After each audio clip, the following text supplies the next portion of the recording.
Halo kawan-kawan, sekarang saya sedang mencoba untuk memasak menggunakan kompor listrik keramik infrared. Ini dari merek Solid. Saya beli ini karena memang harganya sangat terjangkau. Ini hanya sekitar 350 ribuan saja. Kompornya juga ini sangat fleksibel karena ini bisa kita gunakan untuk segala jenis peralatan masak, baik itu alat masak yang berbahan besi, stainless steel, aluminium, atau yang berbahan kaca tahan panas juga ini bisa. Untuk konsumsi dayanya juga ini tidak terlalu besar. Ini dayanya di kisaran 100 watt sampai 1000 watt saja. Jadi yang akan saya share kali ini adalah kompor listrik keramik infrared ya, bukan kompor listrik induksi ini. Kalau untuk kompor induksi tentunya beda lagi karena hanya bisa untuk alat masak khusus berbahan logam yang bisa nempel magnet saja, kayak panci stainless steel dan besi ya. Jadi penggunaannya lebih terbatas dibandingkan dengan kompor listrik infrared seperti ini. Kompor induksi tidak bisa untuk alat masak aluminium apalagi kaca ya. Tapi kalau kompor infrared seperti ini bisa kawan-kawan. Sekaligus nanti kita akan bedah juga ya kompor ini seperti apa mekanisme kerja di dalam mesinnya kawan-kawan. Baik, kita lihat seperti apa bentuk kompor keramik infrared dari merek Solid ini. Bentuk kemasan dusnya seperti ini, Solid kompor keramik infrared SLIC IR81. Kemudian di dalamnya ini sudah dikasih pelindung styrofoam ya supaya lebih aman dari benturan. Seperti ini kawan-kawan bentuk kompornya. Ini untuk buku manualnya. Kemudian satu lagi ini kartu garansinya kawan-kawan. Bentuk kompornya seperti ini. Di bagian atasnya ini dari bahan temper gelas kaca tahan panas, sehingga ini mudah sekali untuk dibersihkan ya. Ada tanda lingkaran awas panas yang menandakan bagian yang ada di dalam lingkaran ini nanti ketika sudah nyala ini tidak boleh kita sentuh ya, karena pastinya panas sekali ini.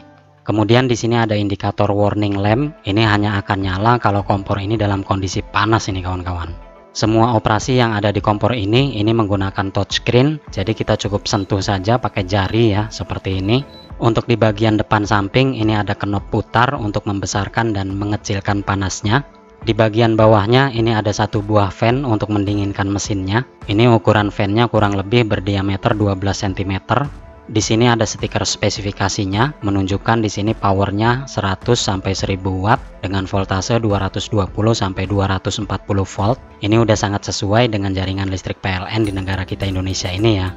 Kemudian ada 4 buah kaki penyangga kompor yang di bagian ujungnya ini dikasih semacam busa karet yang empuk, jadi posisinya bisa lebih stabil kawan-kawan. Untuk kabelnya ya lumayan bagus, cukup besar juga. Cuma ini steker colokannya pakai model gepeng ya, seperti ini. Saya rasa kalau buat beban 1000 watt kurang nyaman kalau menurut saya ini. Saya lebih suka pakai steker model Arde yang seperti ini kalau buat beban besar ya. Ya tapi kalau mau ya bisa diganti sendiri juga bisa, nggak diganti juga nggak apa-apa ya. Yang penting pastikan stop kontak terminal listrik kita yang bagus ya. Pakai saja terminal listrik berbahan kuningan, ini sudah sangat bagus sekali. Ini sebenarnya untuk menghindari kerenggangan koneksi yang khawatirnya terjadi percikan listrik ya, yang biasanya timbul panas yang ujung-ujungnya ya lumer juga. Kalau sampai kabelnya panas atau lumer ya itu kan bahaya ya, karena kompor ini kan biasanya emak-emak yang pakai ya, jadi kita harus kasih safety juga buat mereka.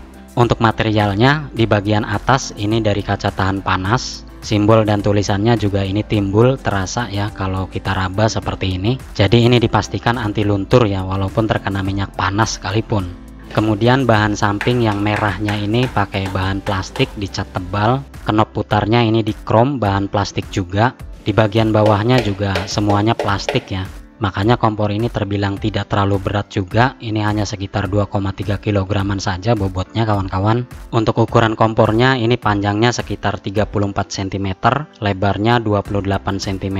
Kemudian untuk diameter lingkaran pemanasnya ini sekitar 20,5 cm kawan-kawan. Sedangkan untuk tingginya ini sekitar 7,5 cm ini. Untuk bagian dalamnya seperti ini kawan-kawan. Kalau dilihat sekilas, ini model pemanasannya mirip dengan kompor listrik konvensional biasa yang pakai elemen kawat nikelin spiral ya. Tapi memang nyatanya seperti inilah yang disebut dengan kompor listrik keramik infrared kawan-kawan. Tapi ini bukan tipe yang pakai lampu halogen ya. Jadi pemanasannya ini tetap konvensional sebenarnya, pakai kawat nikelin pipih sama seperti koil pemanas rokok elektrik. Kalian bisa lihat ya, untuk kawat pemanas yang digunakan di sini berbentuk pipih, tipis ya. Diposisikan di atas bahan keramik putih berbentuk bulat dengan dinding di sampingnya ini untuk mencegah kebocoran panas. Jadi panasnya ini hanya terfokus ke arah atas saja. Panas yang terkumpul di dalam keramik ini diarahkan ke atas melalui temper glass bergerigi di bagian dalamnya ini. Sedemikian sehingga pola pantulan panas jadi terakumulasi yang akhirnya akan dihasilkan panas yang lebih maksimal kawan-kawan. Sehingga kompor seperti ini efisiensinya itu jauh lebih tinggi kalau dibandingkan dengan kompor listrik biasa. Kalau kompor listrik biasa kan terbuka ya, elemennya jadi kelihatan dari luar dan itu sebenarnya sangat bahaya juga karena rawan kesetrum ya. Kalau ini dia tertutup dengan temper glass, jadi pastinya lebih aman. Setelah saya coba buktikan, di sini saya akan nyalakan kompornya, tapi ini bukan untuk ditiru ya, cukup kalian lihat saja. Ketika bekerja, ini ternyata sistem kerjanya sama saja dengan kompor listrik biasa yang pakai elemen kawat nikelin ya.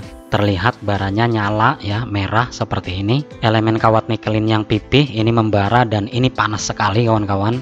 Lalu infrarednya yang mana? Ya saya sendiri juga belum tahu ya. Karena kalau saya lihat dari semua komponen yang dipasang di sini, ini tidak ada pemancar gelombang infrarednya. Mungkin ini hanya sebutan saja mungkin ya. Ini mending ya pakai listrik, masih rada-rada masuk akal gitu ya. Malah ada juga di pasaran kompor LPG yang nggak pakai listrik sama sekali, itu disebutnya kompor LPG infrared kawan-kawan. Itu kan secara akal saja kan nggak masuk banget ya. Masa iya kompor manual konvensional bisa menghasilkan gelombang infrared? Itu malah lebih nggak masuk akal lagi menurut saya. Yang perlu kita ketahui, kompor itu ada berbagai macam. Yang pertama ada kompor konvensional LPG biasa seperti ini, total ini nggak pakai listrik ya. Kemudian yang kedua ada juga kompor konvensional tanpa listrik yang pakai gas LPG tapi sudah pakai teknologi infrared.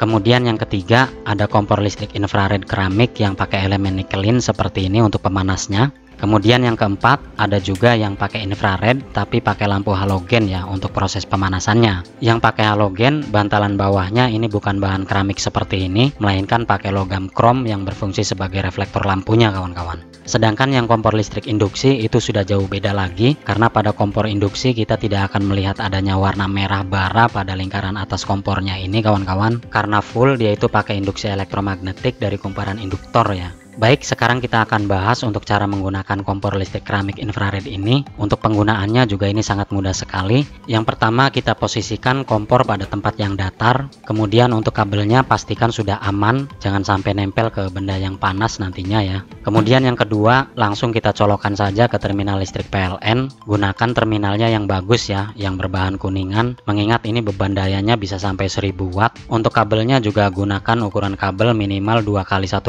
mm persegi biar arusnya lancar ya. Karena kalau pakai kabel besar itu selain kabelnya tidak mudah panas, jadi lebih efisien, tidak banyak listrik yang terbuang di jalan ya. Kemudian ke kompornya juga jadi lebih awet. Kemudian jika alat masak memiliki diameter lebih kecil dari 20 cm, posisikan agar wajannya ini posisinya di tengah kompornya ya. Kalau listrik sudah dialirkan, maka kompor akan berbunyi bip seperti ini.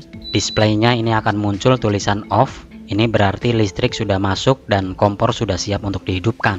Untuk menyalakannya tinggal kita sentuh on, kemudian langsung kita tekan tombol fungsi, maka kompor langsung nyala di angka 200 watt. Untuk meningkatkan panasnya kita bisa tekan plus, atau kita juga bisa mengaturnya lewat knob putarnya ini.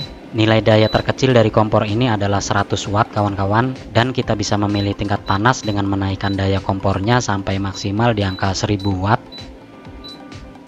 Nah, kalian bisa perhatikan untuk lampu indikator warning lamp ini, jika sudah nyala seperti ini, maka posisi lingkaran di atas kompornya ini sudah panas dan tidak boleh kita sentuh ya. Tidak bolehnya itu bukan karena nyetrum, tapi karena bahaya panasnya ini bisa membuat tangan kita gosong nanti. Kemudian jika daya kWh di rumah kita itu hanya 900 volt ampere, kita bisa gunakan saja konsumsi dayanya yang lebih kecil dari 900 watt ya. Seperti di angka 500 watt ini ya. Tapi angka 500 watt ini saya rasa panasnya kurang. Kalau buat goreng-menggoreng, kompor ini minimal itu harus di angka 700 wattan kawan-kawan. Di sini juga ada fungsi timer, kita bisa atur mau berapa lama proses memasaknya. Sebenarnya timernya ini bisa kita atur dari 0 sampai 3 jam ini kawan-kawan, tapi saya rasa fitur ini tidak begitu perlu bagi saya ini. Di sini kita bisa aktifkan pengunci kompornya biar touchscreen-nya ini tidak aktif ketika kita sentuh ya. Jadi biar lebih leluasa ketika memasaknya. Untuk membuka kunci tinggal tekan saja selama 3 detik, maka kunci sudah terbuka kembali nih kawan-kawan.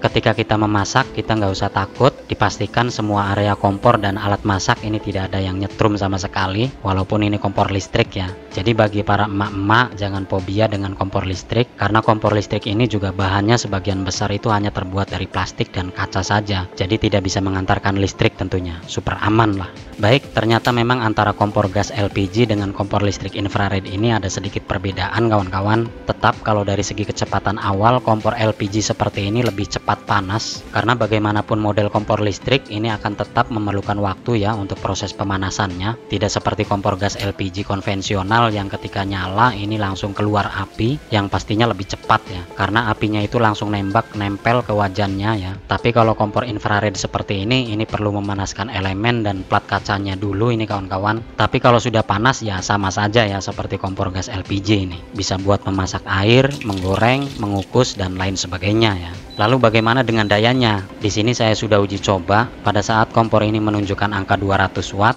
di wattmeter milik saya ini nilai daya realnya itu sekitar 180 watt kawan-kawan. Pada saat kompor ini di angka 500 watt, setelah saya cek kembali di wattmeter saya ini realnya sekitar 455 watt. Kemudian pada saat nilai di kompor ini menunjukkan 1000 watt, ternyata di wattmeter saya ini menunjukkan angka 989 wattan ini kawan-kawan. Artinya nilainya memang ini tidak terlalu jauh berbeda ya. Kita bisa berpatokan pada nilai watt yang di display kompornya ini saja itu sudah oke nih. Baik, kelebihan dari kompor listrik keramik infrared ini adalah kompor ini itu bisa digunakan buat alat masak apapun kawan-kawan. Syaratnya cuma satu ya, alat masak harus yang punya dudukan datar seperti wajan ini nih. Kita nggak mungkin menempatkan panci bulat seperti ini di atas kompor listrik ya. Semakin datar permukaan wajan ini semakin menempel, maka efisiensinya juga akan lebih tinggi kawan-kawan. Walaupun datar tapi agak mencela-mencela seperti ini bisa juga, tapi tentunya akan tidak efisien. Artinya listrik akan banyak sekali yang terbuang ini kawan-kawan. Usahakan bagian bawah pancinya ini benar-benar datar dan menempel ke bagian temper gelasnya ya. Kompor listrik infrared ini walaupun beralaskan kaca ya, tapi ini punya kekuatan menahan beban yang sangat lumayan menurut saya. Mungkin sekitar 15-20